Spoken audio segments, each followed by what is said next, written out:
behalf of the NHRA and the Project T6A3 supporting organisations, welcome and thank you for your interest as we embark on an exciting endeavour to advance evacuation, simulation, decision support tools through a collaborative workshop series. We are delighted to see such keen interest from esteemed research entities like yours in contributing to this important project. Your interest in submitting a proposal to run the evacuation modelling workshop series is truly appreciated. We are eager to hear your ideas and insights on how best to execute this initiative. By working together, we aim to develop a comprehensive workshop series that will significantly impact how evacuation contexts are managed, transitioning from chaotic to clear decision-making environments where best practice prevails. The expression of interest in this presentation provides background information on the project, outlines the objectives and the scope of the workshop series, and details the criteria and expectations for proposal submissions.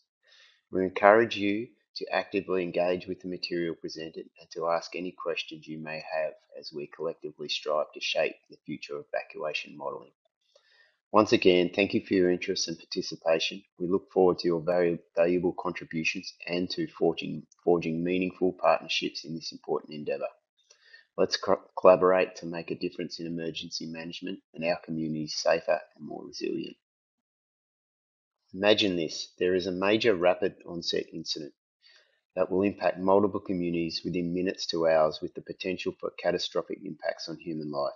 You are responsible for making decisions on evacuations.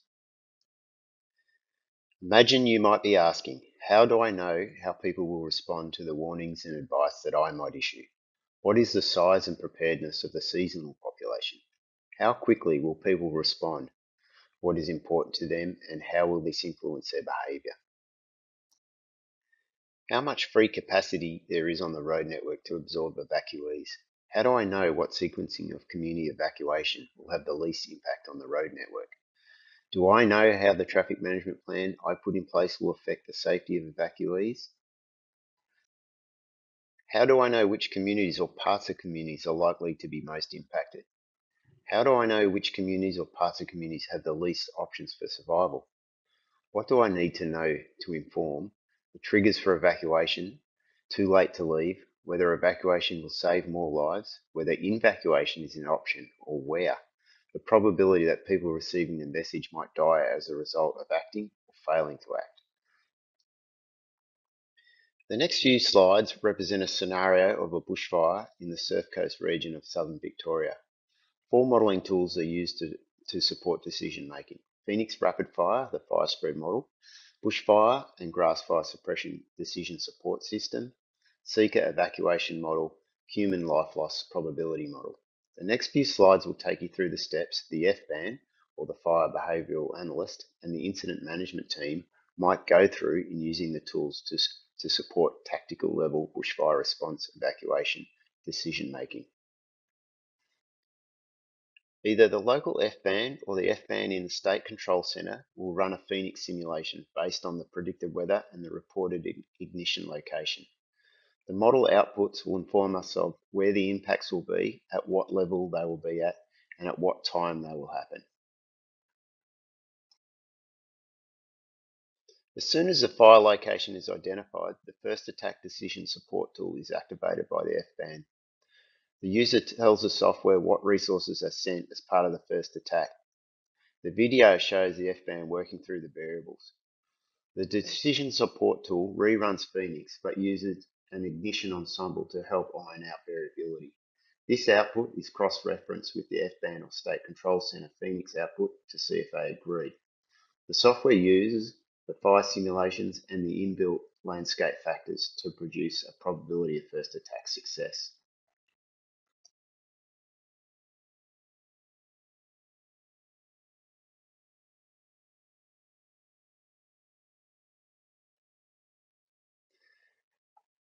After the running of both Phoenix and the first attack decision support tool, the outputs are presented to the incident management team. In our scenario, Phoenix indicates 2 major towns are in the impact footprint, and the first attack decision support tool indicates there is 0 probability of containment in the first shift. This gives the incident controller solid information, the likelihood that two towns will be impacted and the timing of that impact. This then leads to the evacuation and messaging conversations with the incident control team. Following this, the incident controller asks the FBAN to run 5 scenarios in the seeker evacuation model, as seen running in the background here, which replicate a base case and 4 variations of an evacuation plan to help with decision support for the final plan. Evacuation plans are the combination of messaging and roadblocks and their timing. The steps with the model seen in the video here is to load the road network, the Phoenix fire that was created by the FBAN earlier, and then select the population type that best represents that day.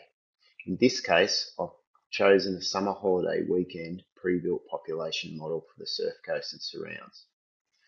Following the base setup, I begin to put in the messaging type and the sequence of that messaging as defined by the incident controller. Following this, I place the roadblocks and the time and the direction in which they will be activated. Once the evacuation plan is defined, I run the simulation.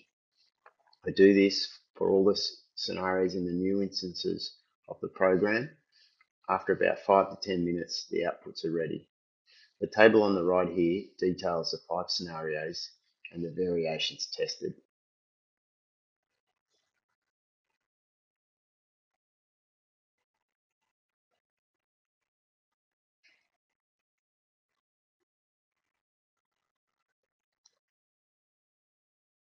Within the seeker model, there are numerous ways to visualize the data. Following receiving the first outputs, I will assess the outputs to check if they appear reasonable. If there are any parts that look out of place, I go back and I interrogate some of the produced outputs. In the example in the video here, I'm looking at the traffic flow visual over a period of time for the whole district. From there, I might drill down to see if things like roadblocks are being modelled as expected, which can be seen in this clip. This scenario shows where traffic was stopped from leaving the town. For your reference, this slide details the various parts of that traffic display and the population movements and their visual representation. Following looking at the traffic, the program allows users to go back and look at various information relating to the population at a given point in time. In this example clip, I'm looking at how many people are within various predefined zones at given times. The zones are given a rating of red, orange or yellow zone or no impact. This is based on a simple exposure score based on outputs from the Phoenix simulation, and it helps us understand where the population is and the relative exposure. Finally, I can drill down even further with a separate software package that seeks to explore the likelihood of death or injury based on calculating exposure to radiant heat. The program requires the user to load the MatSim traffic file that was created as part of Seeker and the Phoenix Fire model to make the calculations. There are many ways to look at the data, both tabular and spatially, which has been skimmed through in this video.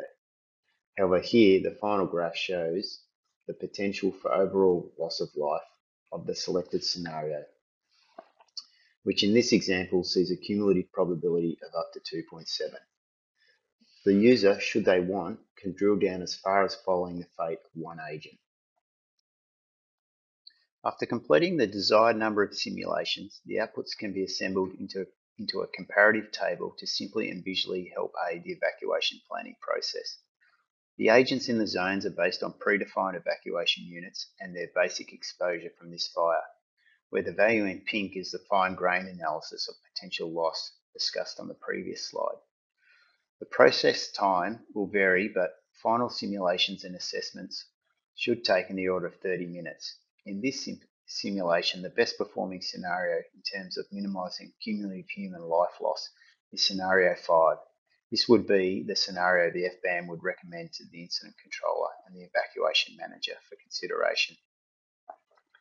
But what you need to know here is a simulation of integration of Phoenix fire spread model, the bushfire suppression model, seeker evacuation model, and the human life loss framework are not fully integrated. and Seeker requires further development before the modelling could be deployed to support real-time evacuation decision making. Examples of future model development and verification include things like the MATSIM traffic model within Seeker. There are known issues, for example, traffic congestion factors appear to clear blockages and are unrealistic and smooth. Preference for logical routes and route selection does not appear to be realistic. Too many agents appear to use back roads. Stuck agents, those are agents that have exhausted the number of attempts at rerouting, disappear. Replanning to the closest neighbourhood safer place is also not a current feature. Impacted agents, those that accumulate a lethal amount of radiant heat, are not terminated and continue to move around the model. The MATSIM outputs have not been tested in this part of the world against known traffic flow situations. Another factor is the human behaviour model within Seeker. There's no current behaviour in the model for the response to too late to leave, and the archetypes are based on residents of an area and not seasonal populations. In Seeker, actual and real-time population information needs to replace current synthetic populations. Integration of ensemble runs to enable uncertainty quantification, even with actual real-time population information. Ensemble runs are required to calculate estimates of behaviour and outcomes that are rare or most likely. Testing of models against known data, for example, actual evacuations and or situations such as major events or real traffic accidents or road closures. The decision support provided by the model is only as good as the information used. Availability, collection, storage and processing of data is critical to the development accuracy and outputs these models can provide. Emergency managers use evacuation to protect the community as one of the last management actions available when all other hazard management actions are overcome. This project will provide comprehensive understanding of evacuation modelling across a spectrum of spatial and temporal contexts, with the potential to identify new applications.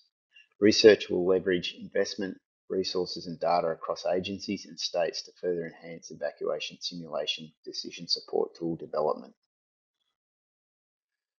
The EOI package includes a matrix of known potential evacuation modelling use cases. The project aims to conduct a series of workshops with emergency personnel, researchers, software developers and decision makers to provide a comprehensive understanding of the potential use for evacuation modelling across a vast array of contexts while developing stronger partnerships and collaborations between emergency services, researchers and software developers.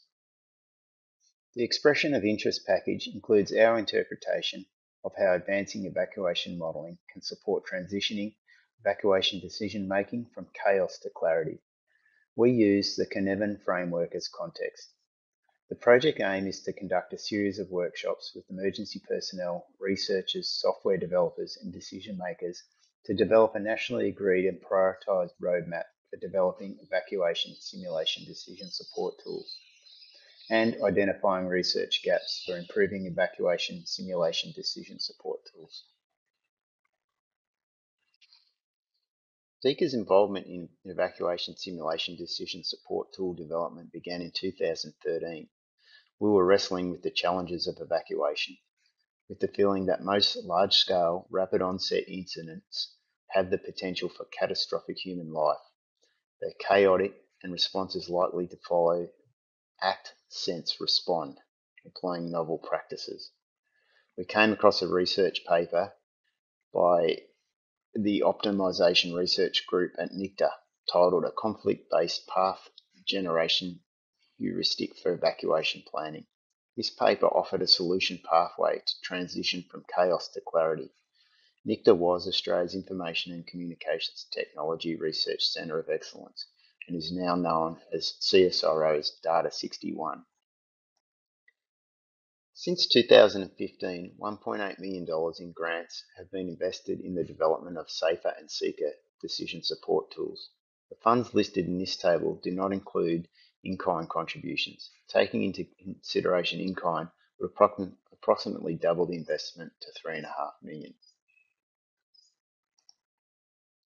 CSIRO's Data 61 Safer and Seeker Evacuation Modelling is used in 4 states: New South Wales, Queensland, Western Australia and Victoria.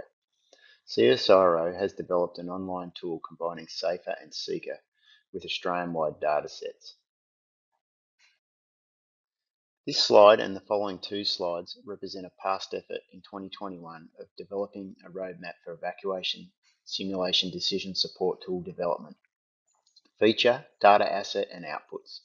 The roadmap was developed by CSIRO, RMIT, CFA, DELP, Mount Alexander Shire and the Department of Premier and Cabinet Representatives. The roadmap may be used to inform this project in definition, design and development of a more holistic national roadmap.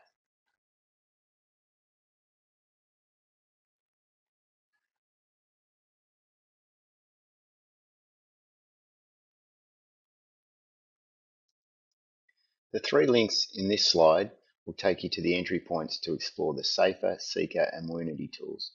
These are the 3 tools DECA staff have exposure to. Our operational experience is limited to Safer and Seeker tools.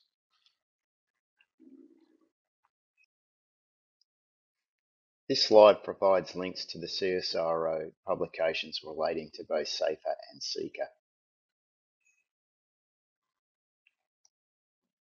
Finally, this slide provides links to the previous 2015 evacuation decision support tool research undertaken by IBM and ISD Analytics. Thank you for your interest and your time to consider this application. There are details in the application pack if you need more information.